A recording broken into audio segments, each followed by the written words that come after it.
Yeah, you have to sell yourself. You need to provide them an explanation as to why they have to choose you over the apples. So there are a lot of apples in the market, so you have to make sure that you stand out amongst other candidates.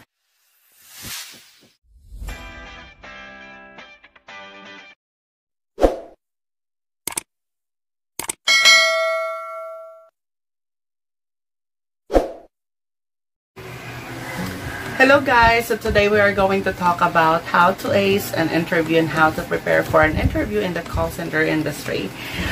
So the most trend right now is how you can actually land a job in the BPO, which is one of the top 10 most high-paying jobs in the Philippines. So we're going to talk about how you are going to prepare for an interview in this video, so that the next time that you are going to apply, or the time that you are going to apply in the BPO industry, then you are going to get the job in just the snap of your finger.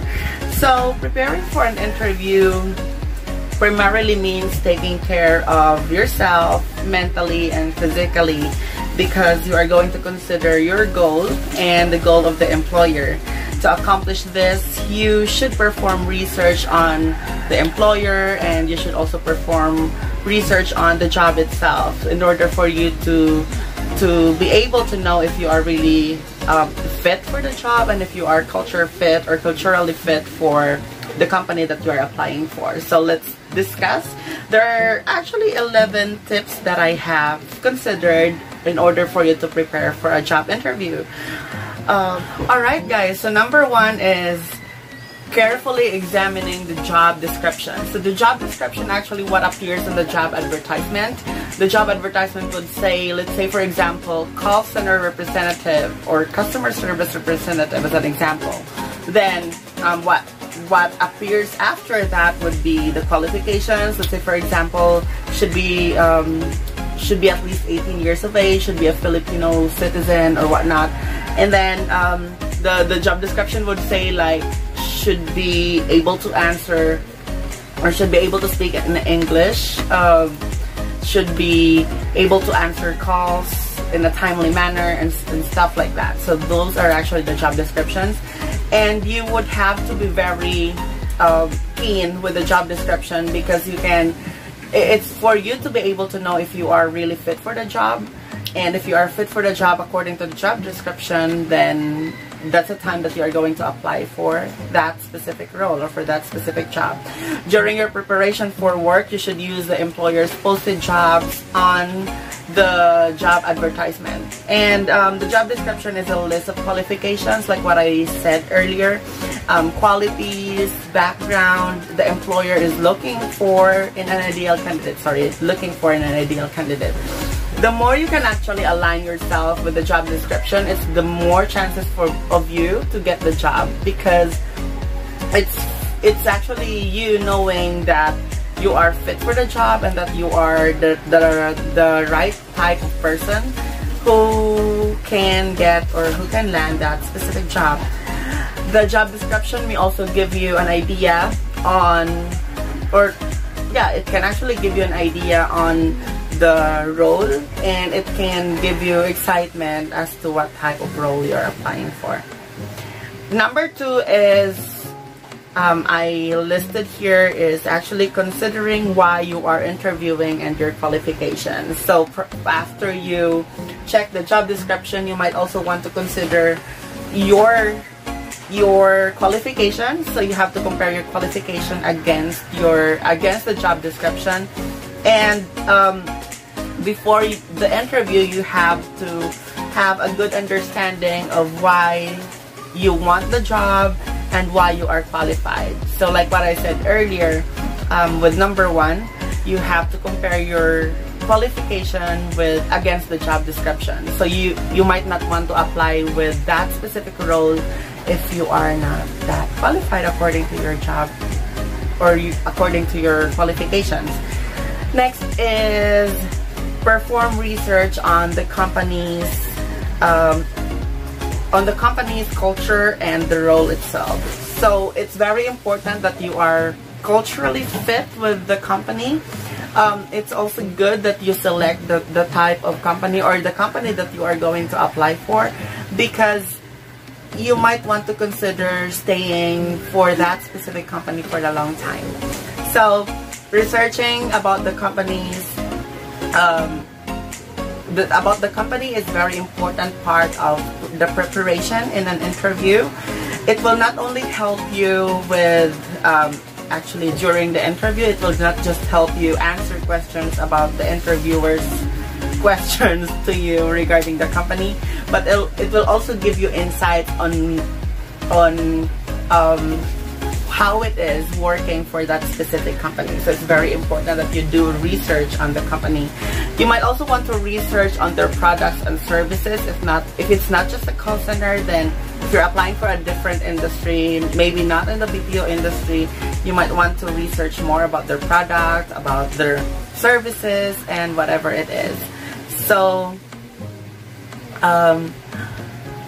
there, you also want to research more about the role and research about the company culture. And the next one is you might want to consider to answer the common interview questions. So later part of this, there would be another videos that we are going to create on answering some interview questions, which are the most common questions. And yeah, so prior to your interview, you might want to consider to answer the common interview questions. It can actually not just help you on answering the interview questions, but it will also give you some tips, some guides on how to answer those interview questions the right way. And next is practice your speaking voice and body language. For me, whenever I am in an interview, what I do most of the time is I ask my interviewer if I speak so fast, because sometimes I tend to speak so fastly that I can't notice, or that I won't be able to notice that my interviewer is not catching up, or my interviewer is not actually understanding what I'm talking about because I speak so fast. And that's the tendency of me not being understood by whoever I'm talking to. So maybe in this video I might not be understood because I talk so fast. So forgive me guys, but I really talk so fast, and I think it's, I don't know, but I just talk so fast. And sometimes I don't, I actually don't, I don't look at the eyes, or I don't look at the face of my interviewer, but it's a very good, it's a very bad idea not to look at the interviewer, because when you look at the interviewer's face, or when you look them in their eyes, it actually connotes something that you are sincere about what you're talking about. So I would suggest that during your interview, you might want to do eye contact. You might want to have an eye contact with your interviewer. It can actually help you get the job. And guys, you might want to consider being very confident when you speak. It's not that you are confident because you know how to speak in English very fastly or whatnot, or that you are very conversational when you speak in English, but I would suggest that you show confidence with your, to your interviewer, and by that I mean do not stutter or do not stammer during the conversation. You might want to ask some time from your interviewer to think about the answer, but not to give them more long pauses, and that they're not aware that you're just thinking about how to answer the interview question. Okay, and then your body language, I would suggest that you do the handshake, and then do not sit down if you are not offered a seat. Okay, all right, so next is you need to prepare several thoughtful questions for the interviewer. So guys, after the interview, actually the interviewer would ask you if you have questions for them. I would suggest that you ask them questions no matter what, even if you don't have questions, but I would suggest that you ask them questions. But for me, whenever I am interviewed, I would actually ask my interviewer if I am qualified for the role. I would ask him, for example, so you already know my background and I already have answered all the interview questions, but can you tell me if you are, or if I am qualified for the role that you are looking for, that you're trying to fill in? I would ask that question because it will actually gauge, it will gauge if you are qualified for the role, or if you are, if they like to hire you, so something like that. So I would suggest that you do that. You can also ask several questions like, why is the position open? And you might also want to ask how effective, or how is the company standing when I mean, how is the company right now in terms of their profitability and whatever it is. But I wouldn't suggest that much. I mean, the third question, as an example that I've given, I wouldn't suggest that you ask that question because it connotes something. Maybe you are just very keen on the company's profitability or the company's stability, but it's okay if you do ask that.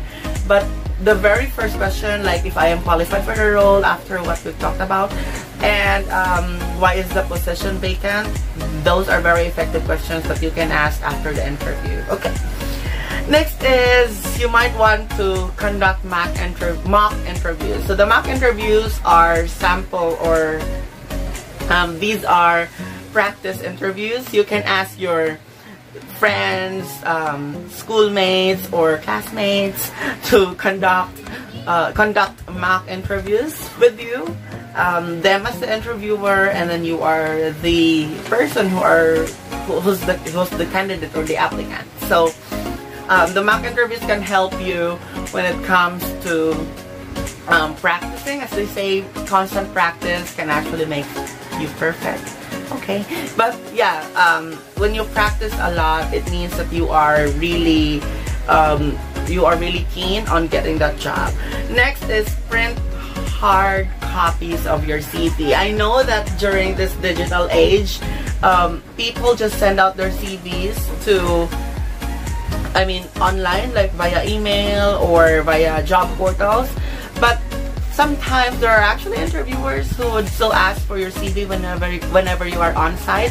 And I know that there are application forms that you can just fill out whenever you are already there and on site applying.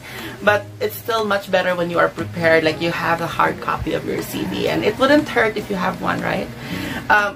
Most of the time I do have hard copies of my CV, but what I do is I actually send an SMS or like an email to my interviewer prior to the interview date or to the interview time, asking them if I need to bring hard copy of my CV, so just for me to be prepared if I have to bring one. Okay, next is prepare your travel arrangements. So it's not okay to be late during an interview. If it's a scheduled interview, if you're not a walk-in candidate, then you might want to consider being there on time. It's very much important, because if you're not there on time, it means something. It means that you are not serious about your application, something like that. So just be there on time. It wouldn't hurt if you're on time. It's something that you can control, so just be there on time. And then next is sell yourself. So during an interview, it's about selling yourself to the interviewer or to the employer. And yeah, you have to sell yourself. You need to provide them an explanation as to why they have to choose you over the apples. So there are a lot of apples in the market, so you have to make sure that you stand out amongst other candidates for you to be selected during the interview. So by selling yourself, you have to focus more or highlight more on your qualification or on the things that could be considered as your greatest asset as to why you should be hired. Next is get ready to follow up for the interview. Sometimes an interviewer or an employer wouldn't give you a result right away during or after your interview. They will just tell you that they will call you or they will contact you regarding the next step of the application. But I would suggest that you do a follow-up after 48 hours. It wouldn't hurt if you follow up during or after the interview by sending them an email or by sending them an SMS if they have their phone number. Okay, so these are all the tips that I have for you to ace an interview, or for you to prepare for an interview, or before an interview. And don't forget to subscribe for you to get the latest videos. We will be making more videos on how for you to pass an interview or to pass a job interview. And so just hit the like button and then hit the subscribe button, and then please don't forget to ring the bell so you will get the latest videos. Thank you guys.